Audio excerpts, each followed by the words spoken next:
क्योंकि सबसे श्रेष्ठ जो भी मांगोगे उन सब में श्रेष्ठ है तुमसे मांगते हैं तुमको।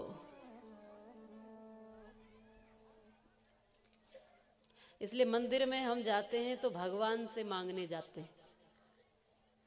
भगवान से मांगना और भगवान को मांगना, इन दोनों बातों में अंतर होता है।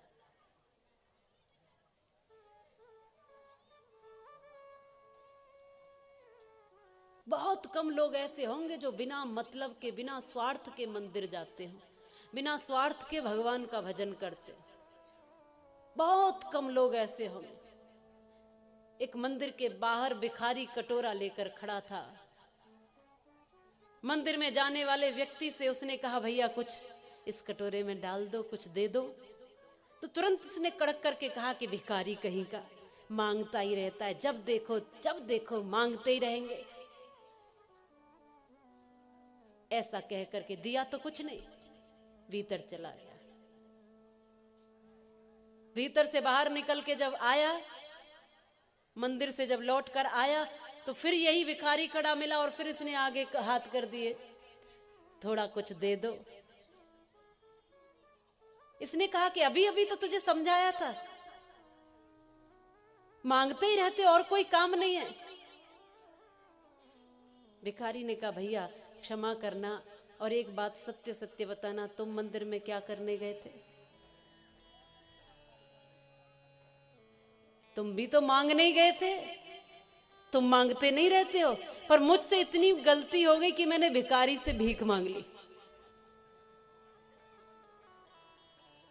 अरे तुम कौन सा भगवान का भजन करने गए थे मंदिर? तुम भी तो हे प्रभु ये दे दो, हे प्रभु वो दे दो। अरे तुम वहां मांग रहे थे, मैं यहां मांग रहा हूं, तुम में मुझ में अंतर क्या है? बस मैंने भिखारी से मांग लिया, जो खुद ही मांगने वाला उससे मांग लिया। यदि मैं भी परमात्मा से मांगता तो मुझे भी मिल जाता है। तो सोचे हम, और सत्य में वो देने वाला, बात तो निश्चित है,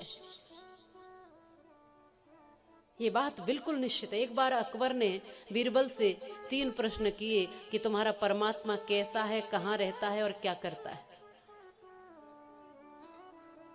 अब तुम स्वयं सब सोचो, कैसा है तुम्हारा भगवान, कहां रहता है, क्या करता है। ये 3 प्रश्न कोई बहुत सरल नहीं है, और समझ जाओ तो बहुत सरल है। कैसा है ईश्वर, क्या देखा है उसको कभी? कहां रहता है, कोई ठिकाना पता है, कोई फोन नंबर, कोई एड्रेस? और क्या करता है? तो बीरबल चिंता में आ गया। इसके पुत्र ने पूछा, जब घर में ये चिंतित था कि पिताजी बात क्या है, तो इसने कहा बच्चों की बात नहीं है, ये बड़ों की बात है। हम यही सोचते हैं भजन बच्चों की बात नहीं है, हम यही सोचते हैं कि भजन तो बूढ़े ही करते हैं, भगवान की बात तो बूढ़े ही समझते हैं, बच्चे तो समझते ही नहीं हैं। और इसलिए तो बच्चों को हम भक्ति के पथ पर शुरू से आगे रखते ही नहीं हैं। हम सोचते हैं, हम सब यही सोचते हैं कि देखो भजन करेंगे बुढ़ापे में, जवानी में कमाएंगे, बुढ़ापे में हाथ पैर तो हिलेंगे नहीं, भजन कहां से करो। इसने भी कहा कि बच्चों की बात नहीं है। कहा पिताजी आप चिंतित हैं, मैं आपका पुत्र हूं, बताओ तो सही, मैं छोटा हूं पर कोई न कोई हो सकता है समाधान मिल जाए। तो कहा कि बेटा, बीरबल बोलने लगा कि 3 प्रश्न बादशाह ने पूछे हैं, भगवान तुम्हारा कैसा है, कहाँ रहता है और क्या करता है। तो इसने कहा बस इतनी सी बात, जाकर के कह दो बादशाह को कि ऐसे प्रश्नों का उत्तर तो हमारे बच्चे दे दिया करते, हम दे देंगे इस प्रश्न। ये 3 प्रश्न के कितने सरल प्रश्न हैं। तो ये देखता रह गया। कई बार बच्चे भी बहुत कुछ सिखा देते। तो कह दिया जाकर के, और दूसरे दिन ये बालक सभा में पहुंच गया। बादशाह ऊंचे आसन पर बैठा है, ये बालक सामने खड़ा हुआ। बादशाह ने कहा अच्छा तुम मेरे प्रश्न का उत्तर दोगे, अच्छा बताओ तुम्हारा परमात्मा कहाँ रहता है। तो बालक ने कहा कि महाराज हमारे यहाँ ऐसी परंपरा नहीं है कि कोई आए और उसको आते ही प्रश्न पूछने लग जाए। अरे पहले जलपान पूछते हैं, पहले स्वागत सम्मान करते हैं, तब जाके भगवान के विषय में कुछ पूछते हैं। तो कहा चलो बताओ क्या सम्मान करें तुम्हारा, क्या मंगाया जाए। तो इस बालक ने कहा कि दूध मंगा दो। अब दूध का कटोरा आ गया। अब दूध के कटोरे को इस बच्चे ने हाथ पर रखा और दूसरे हाथ की उंगली से बहुत देर उंगली को घुमाते हुए कुछ ढूंढता रहा। तो बादशाह ने पूछा क्या ढूंढ रहे हो? बच्चे ने कहा इस दूध से घी निकालने का प्रयास कर रहा हूं। बादशाह ने कहा ये मेरे प्रश्न का क्या उत्तर देगा? अरे बालक, कोई उंगली से घी थोड़ी निकलेगा दूध से। तो बालक ने कहा फिर कैसे निकलता है? बादशाह ने कहा कि इसके लिए तो कुछ क्रियाएं होती हैं। 8 एक प्रक्रिया उसने बताई कि पहले दूध निकाले, फिर दूध को गर्म किया जाता है, दूध को ठंडा किया जाता है, उसमें जामन डाला जाता है, फिर उसको दही बनाया जाता है, दही को बिलोया जाता है, फिर दही बिलोकर मक्खन निकाला जाता है, मक्खन को भी गर्म किया जाता है, फिर जाकर घी निकलता है। इतना कुछ करना पड़ता है, कोई ऐसे उंगली चला के थोड़ी मक्खन से घी, दूध से घी निकल जाएगा। तो इस बालक ने कहा कि फिर आपके बस पूछने से भगवान मिल जाएगा? आपके प्रश्न का ये उत्तर है। जैसे आपने बताया इसी प्रश्न में उत्तर छुपा हुआ है कि जैसे आपने कहा माना कि दूध के कण कण में घी छुपा हुआ है, लेकिन केवल ऐसे हाथ घुमाने से नहीं निकलेगा, कुछ प्रक्रियाएं उसके लिए होती है। वैसे इस बालक ने कहा कि वैसे ही इस सृष्टि के कण कण में परमात्मा छुपा हुआ है। उसके लिए लेकिन 8 अष्टांग योग को धारण करना पड़ता है। यम, नियम, आसन, प्राणायाम, प्रत्याहार, धारणा, ध्यान और समाधि। समाधिष्ट होकर योगी जन उसको अपने भीतर प्रकट कर लिया करते हैं। इसका मतलब वो परमात्मा कण कण में व्याप्त है। वो कहाँ रहता है? हर जगह मौजूद है, लेकिन नजर आता नहीं, और योग साधन के बिना कोई उसे पाता नहीं। तो इस बालक ने बताया कि सृष्टि के कण कण में व्याप्त है, पर जैसे कण कण में दूध के घी है, पर उसके लिए भी कुछ क्रियाएं करनी पड़ती है, वैसे ही संसार से परमात्मा को प्रकट करने के लिए कुछ योग साधन, समाधि, ध्यान, भजन हमें करना पड़ता है। दूसरा प्रश्न कि फिर वो दिखता कैसा है, रूप कैसा है उसको? आनन रहित सकल रस भोगी, बिनु वाणी वक्ता बड़ जोगी। वो तो निराकार है, वो है कैसा, उसका स्वरूप कैसा? तो उसने कहा ये जैसा दूध है ना, दूध की कोई आकृति थोड़ी है। आपने कटोरे में डाला तो उसने कटोरे का आकार ले लिया, गिलास में डालोगे गिलास का आकार ले लेगा, बड़े पात्र में डालोगे बड़ा हो जाएगा, छोटे में डालोगे छोटा हो जाएगा। जैसे ये दूध का आकार है, वैसे ही आकार परमात्मा का, वो तो निराकार है। जैसे इस दूध का अपना कोई आकार नहीं है, जिस जिस पात्र में डालोगे वैसा वैसा हो जाएगा, वैसे ही परमात्मा का अपना कोई आकार नहीं, वो निराकार है। लेकिन भक्त जिस जिस भाव से उसको पुकारते हैं, वो उस भाव से अपना स्वरूप धारण कर लेता है, साकार रूप में आ जाता है।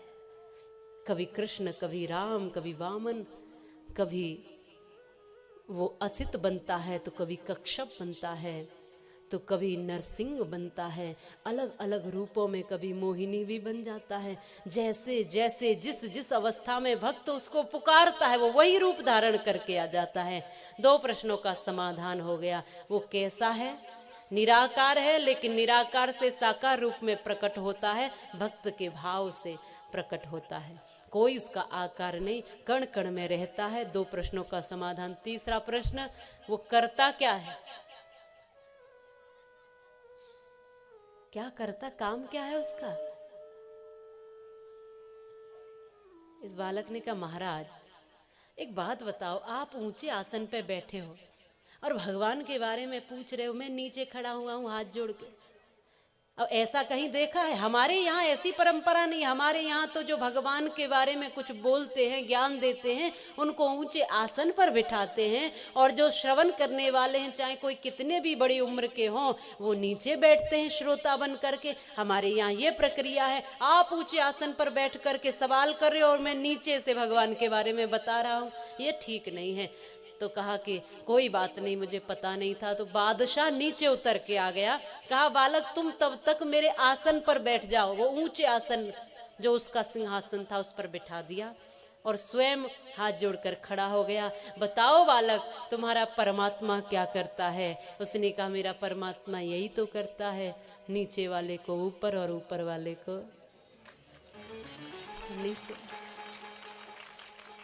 ये किसकी हिम्मत थी कि तुझ बादशाह को कोई गद्दी से उतार दे? ये परमात्मा ही करने वाला है जिसने तुझे उतार दिया और मुझे वहां बिठा दिया। राजा को रंक और रंक को राजा, न जाने वो कब बना दे, ये उसी के हाथ की बात है। ये वही कलाकार है, वही ये सारी कारीगरी और करामात करता है। कब किसको कैसा कराना है, कब क्या कराना है, कब किसको उठाना है, किसको गिराना है, ये उसी का काम है। एक पल में फकीर से राजा बना दे, एक पल में राजा से नीचे धूल में मिला दे, ये उसका काम है, वही करने वाला है। ये तीनों प्रश्नों का उत्तर मिला। इसलिए आप ध्यान रखें, करता भी वो है, कराता भी वो है, सारे जगत को चलाता भी वो है, वही परमात्मा है। तो जब करने कराने वाला वही है तो हम क्यों फिर व्यर्थ में अहंकार लिए बैठे हैं? क्यों फिर हम सबको दुखी करते हैं, परेशान करते हैं? क्यों दूसरों का छीनते हैं?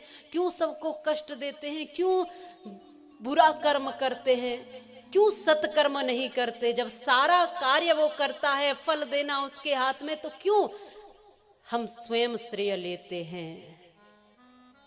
फिर चिंतन करो कि हम न तो कुछ लेकर आए और न कुछ लेकर, ये हम में से प्रत्येक व्यक्ति जानता है, प्रत्येक व्यक्ति,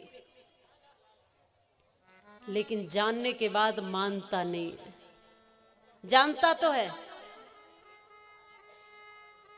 किसी ने कहा है कि इस दुनिया में तुमने खूब कमाए हीरे मोती, पर एक बात याद रखना, कफन में जेब नहीं होती। और होती तो ये वहां पे भी कुछ न कुछ ले जाता। ये सोचता जब तक बस की बात है तब तक तो कुछ न कुछ लेकर ही जाओ।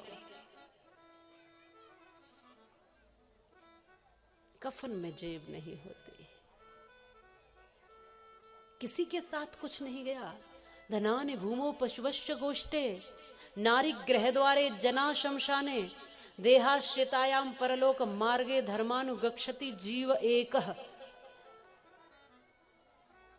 इसको हिंदी में ऐसे कुछ समझ लो कि धन धरा के बीच में यूं ही धरा रह जाएगा। धर्मानुगच्छति जीव एकः।